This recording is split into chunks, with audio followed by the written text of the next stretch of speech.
Welcome to the My Best Divorce Basics series. My name is Christopher Bruce. I'm a divorce lawyer in South Florida. And today's lesson is living your best life after the divorce. The objective here is to learn how to stay on track to have and keep the life you desire and deserve once the divorce is over.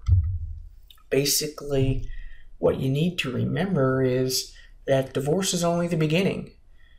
As we went through at the very beginning of this course, there's no such thing as a divorce miracle. The end of the divorce is not going to change your life. The only way you're going to keep moving towards having the life you desire and deserve is that if you keep moving forward on your plan for having the best life possible, the life that you want. And if you don't have that plan yet, hopefully you're listening to this lesson before you've even started contemplating divorce.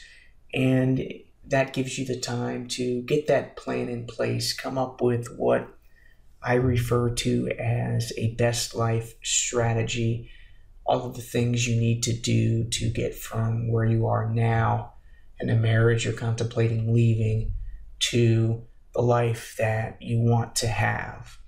So if you don't have a plan yet for improving your life, you need to get one. If you fail to plan, you're going to be planning to fail.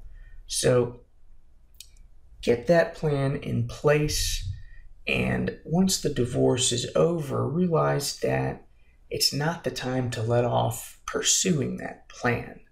Sometimes people get to the end of the divorce case and they effectively say, boy, I just need a break before I keep moving forward with things. And that's the wrong approach to take. When you look for a break, what you're doing is you're risking a relapse.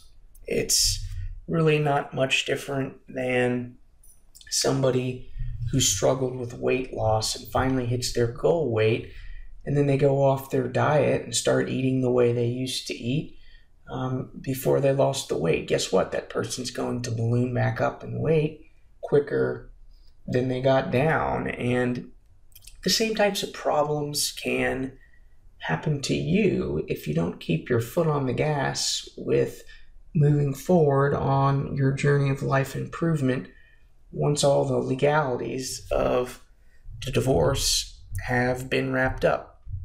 So how do you do all this? How do you keep your life on track? I have some best life action items, so to speak.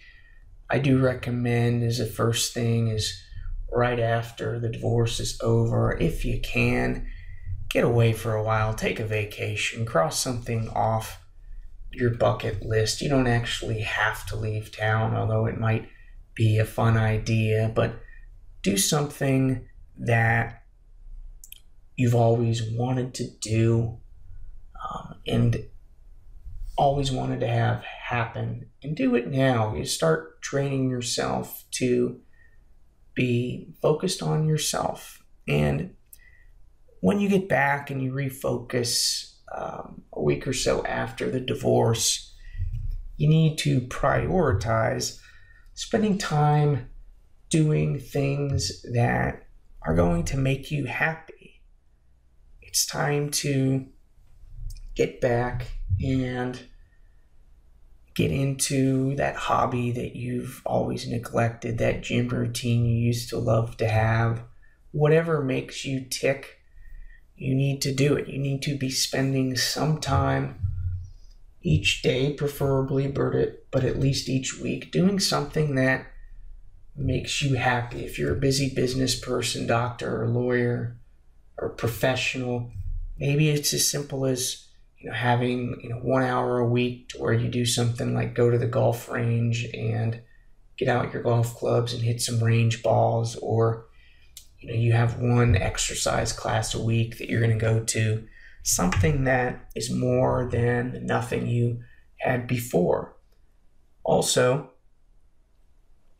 as part of this, make yourself a priority in your life. don't neglect yourself.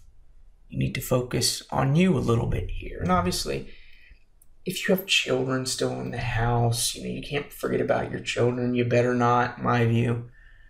But you need to start thinking about yourself, because if you have a hard time doing that, likely one of the reasons you're unhappy in your marriage is because you didn't do anything you liked or think about yourself as much.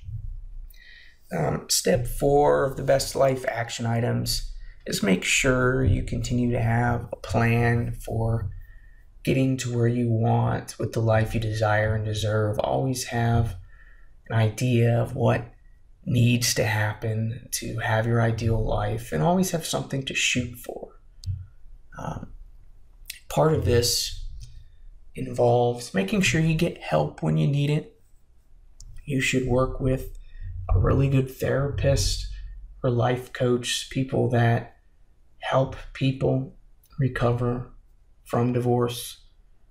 It's really not any different than bringing a good accountant into your business or getting a great mechanic for your car. Therapists help improve your performance in life.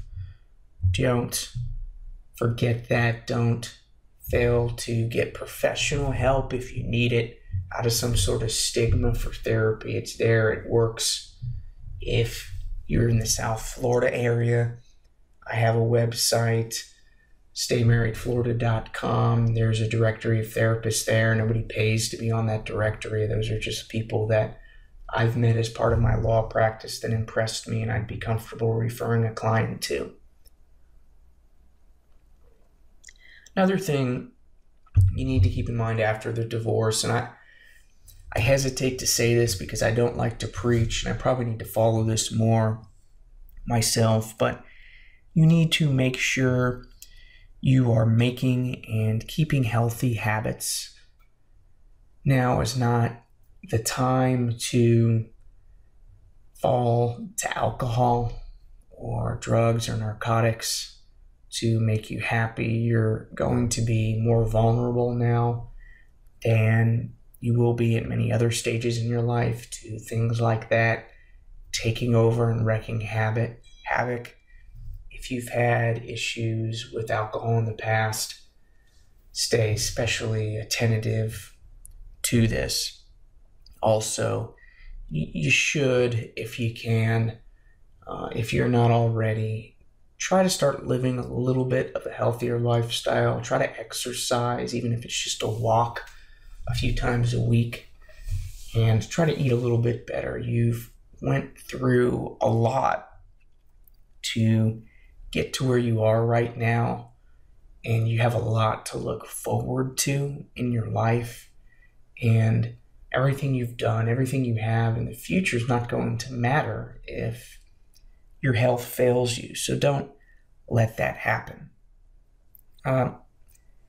Another thing, just before we move off your best life action items, is you should be wary. Don't obsess over or avoid new relationships. New relationships will happen when this time is right. You should probably make sure you get your head on straight and you quote unquote fix yourself before you immerse yourself into a new relationship. Otherwise, you put yourself at risk to entering into the same type of relationship you had before, and ultimately that doesn't do you much good. But don't become obsessed with needing to have a new relationship or obsessed with needing to avoid relationships altogether. It's just something that will happen down the road if you surround yourself with the right people and circumstances. When it comes to your spouse after the divorce, if you don't have kids and there's no money being exchanged, I'd suggest that you eliminate all contact. Even if you are over the divorce, you're the one that initiated it, you thought it was the best idea, your spouse may not be in that boat. There's a very decent chance, despite what they say or show, they may not have wanted the divorce, or the divorce is still upsetting to them, and it's just there's no reason to be in contact with them, you shouldn't. It's not fair to them recovering from a relationship, especially a relationship that you did not want to end. One of the hardest things you can do in life. And if you get contact from the person who ended that relationship, it can be devastating and hard to deal with, very confusing, and nobody deserves to have that. So don't put your former spouse in that position. If you're following along on the slides, I put down sex with the ex is forbidden. And I try to make it a little humorous. I mean, I'm talking about sex with the ex-spouse. If you got some boyfriend or girlfriend from the past, good for you. Have fun, but you want to cut off sexual relations. Don't have them anymore with the person you just divorced. It's going to make it harder for you to move on, harder for them to move on, and it creates the situation sometimes to where the other person believes there's still hope to save the relationship, and it does no good for those types of people. It just reinvigorates them to cause problems. If there's a little loophole in your marital settlement agreement that no normal person would ever bring up or try to step through, the spouse that thinks they can get you back will, and they'll just do it to make things difficult because they think that you'll come back to them. And that's one of the biggest drivers of after divorce litigation. So stay away from that. If you do have children with your spouse, especially if they're younger children, you are going to need to suck it up and get along. Doesn't matter how aggravated you are with them, you're going to need to get along with your spouse. You're going to need to do that for the benefit of your children. Down the road, you're always going to be tied to your children's other parent, at least if you want to set good examples for your children. You're going to see them at graduations. You're going to see the other parent at holidays, at weddings, at maybe the birth of grandchildren one day. All of those events, and you want to be able to get along with your spouse there. It creates a lot of pressure on your children down the road if this can't happen. Also, if there's alimony or child support being paid or received after the divorce, it is best to keep a decent relationship with your spouse. That doesn't mean you need to contact them regularly, but show respect for them, because eventually it may be the case that you need a break on the alimony payments, or you need them to increase child support or things like that. And when you've created an environment of hate with the other person, those things can be harder to do. On the same token, look, you need to train your spouse, if they're paying support, that missing payments of child support or alimony is not acceptable. You need to call them on non-payment, and you need to do it quickly, or they are going to learn that not paying you on time or not making the payments a priority is okay. And if you're financially dependent upon your former spouse, that's going to be a huge problem for you in the future. So be cognizant of that. We're going to close up this lesson with 5 steps to stay out of divorce court after your divorce. 5 tips, actually. Number 1, follow the terms of your settlement agreement or court order. Most of the time, if you do everything you're supposed to do, you're going to eliminate 50% of the chances of being involved in court actions with the divorce you just got over with. 2, stay civil with your former spouse. 3, learn how to have healthy future relationships with friends, with romantic others. Make sure they're healthy relationships, not just a repeat of the relationship that you left through this divorce you just got over or are about to get over. 4, this might sound like a joke at first, but do not start dating